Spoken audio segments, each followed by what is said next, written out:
Xush kelibsan, o'g'lim. Itachi, oxiri yetib keldingmi? Ota, ona.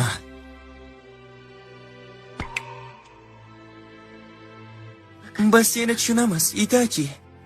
Biz-ku tushunamiz, lekin klanchi ular qabul qilisharmikan?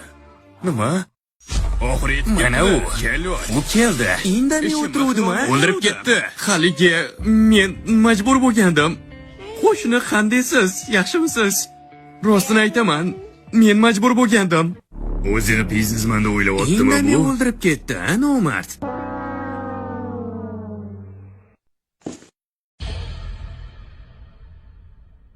Kelibsan-da Itachi, kelishingni kutgandik. Nima bo'lganini hammamizga tushuntirasanmi? Men rostdan ham hammalaringizdan uzr so'rayman. Meni kechiringlar. Uzr bilan ish bitmaydi. Gapiga quloq solma. Men seni muxlisingman, Itachi. Ularga quloq solma. Men sen tomonman. Lord ikkinchi, sening muxlisingman.